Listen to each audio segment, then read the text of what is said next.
আসসালামু আলাইকুম ওয়া রাহমাতুল্লাহ। প্রিয় দর্শক, আমরা সবাই গুনাহগার।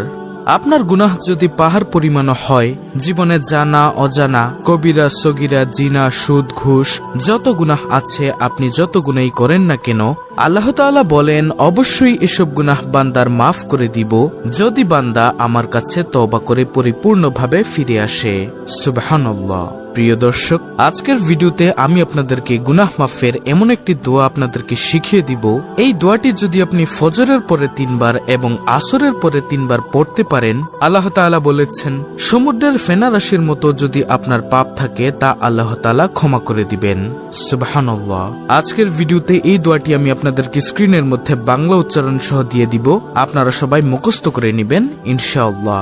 আমি বিশ্বাস করি যে ব্যক্তি চায় যে আমার সারা জীবনের সগীরা গুনাহ, কবিরা গুনাহ, সকল গুনাহ মাফ হোক, সে আজকের ভিডিওটি সম্পূর্ণ দেখবে এবং দেখে এইখান থেকে শিখে পরবর্তীতে সেও এই গুনাহ মাফের আমলটি করে আল্লাহ তাআলার কাছে তার সকল গুনাহ ক্ষমা করে নিবে ইনশাআল্লাহ। তাহলে চলুন ভিডিওটি শুরু করা যাক।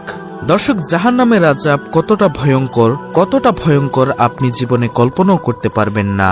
নবী করিম সাল্লাল্লাহু আলাইহি ওয়াসাল্লাম বলেন, একজন গুনাহগার যখন কবরে পতিত হয় তখন আল্লাহ তাআলা ওই কবরকে নির্দেশ দেন, হে কবর, হে দুই পাশের কবর, এই বান্দাকে এমন ভাবে চাপ দাও যে চাপে ওর প্রত্যেকটা পাঁজরের হাড্ডি চুরমার হয়ে যায় এবং 70 থেকে 90টা 99টা সাপ পর্যন্ত তাকে কামড়াবে।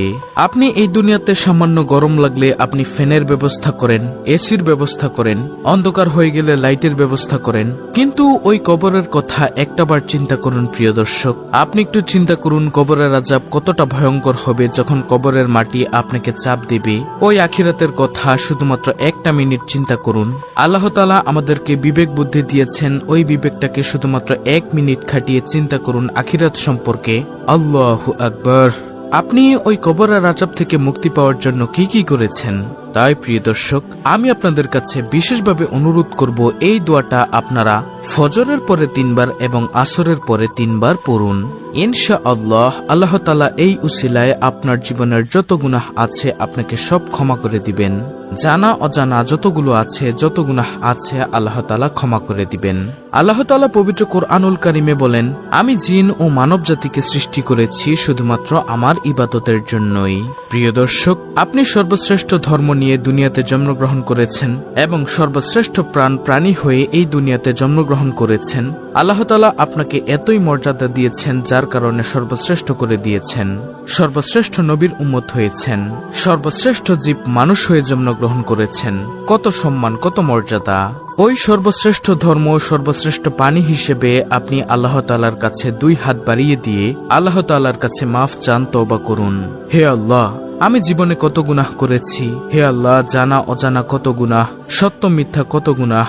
হে আল্লাহ, আমার এই গুনাহের খবর যদি আমার পরিবার জানতো, আমার আত্মীয় স্বজন জানতো, আমার বন্ধু বান্ধব জানতো, আমার প্রতিবেশীরা জানতো, তাহলে কখনো তারা আমাকে মাফ করতো না। কিন্তু রব্বুল আলামিন, আপনি একমাত্র মালিক যে আমার সবকিছু জানার পরেও আমাকে খাবার বন্ধ করেন নাই, চাকরি বন্ধ করেন নাই, ব্যবসা বন্ধ করেন নাই, কোনো কিছুর অভাব রাখেননি। হে রব্বুল আলামিন, আপনি এক এবং অদ্বিতীয়। রব্বুল আলামিন, আপনার কাছে পরিপূর্ণ ঈমান রেখে আমি আপনার কাছে মাফ চাচ্ছি। এভাবে মুনাজাত করুন, এই দোয়াটা করুন। আমি আপনাদেরকে শ্রেষ্ঠ সময় এবং উপায়টা বলে দিচ্ছি গুনাহ মাফের। প্রিয় দর্শক, আপনারা তাহাজ্জুদের পরে আল্লাহ তাআলার কাছে বেশি বেশি নিজের জন্য দোয়া করুন, বাবা মার জন্য দোয়া করুন, গুনাহ মাফের জন্য দোয়া চান। কেননা শেষ রাতে আল্লাহ তাআলা প্রথম আসমানে নেমে আসেন এবং বান্দাদেরকে ডাকেন, হে বান্দা, তুমি আমার কাছে কি চাও, কি লাগবে তোমার, আমি তোমাকে তা দান করব। এভাবে আল্লাহ তাআলা প্রথম আসমানে নেমে আসেন। সুতরাং নামাজ পড়ুন 5 ওয়াক্ত, তাহাজ্জুদ পড়ুন, দোয়া পড়ুন এবং ইস্তেগফারের সাথে লেগে থাকুন।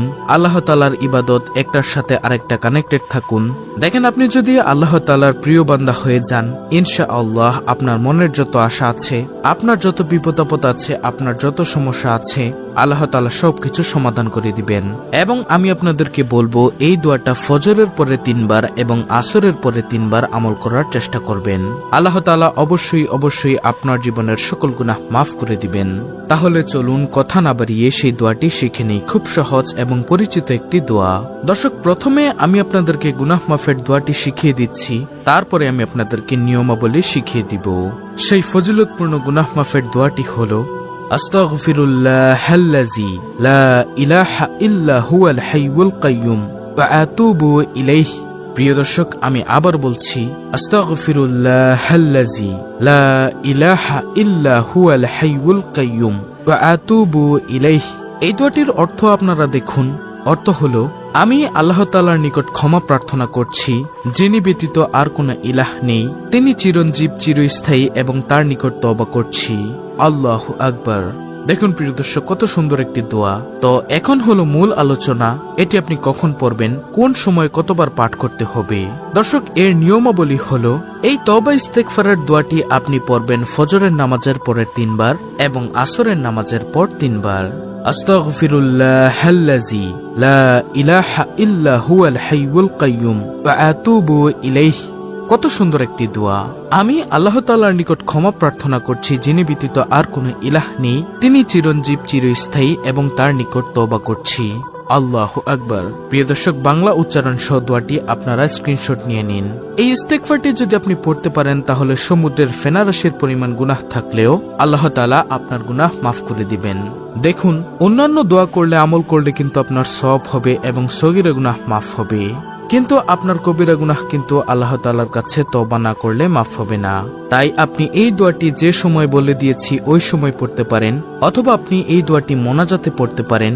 মোনাজাতে আল্লাহ তাআলার কাছে কান্নাকাটি করে আপনার গুনাহের জন্য অনুতপ্ত হয়ে আল্লাহ তাআলার কাছে ক্ষমা চাইবেন, দোয়াটি পড়ে তওবা করবেন। তবে অবশ্যই মোনাজাতের আগে দুরুদে ইব্রাহিম পড়ে নেবেন 3 বার করে, অর্থাৎ মোনাজাতের শুরুতে 3 বার দুরুদ শরীফ পড়বেন এবং মোনাজাতের শেষে 3 বার দুরুদ শরীফ পড়বেন।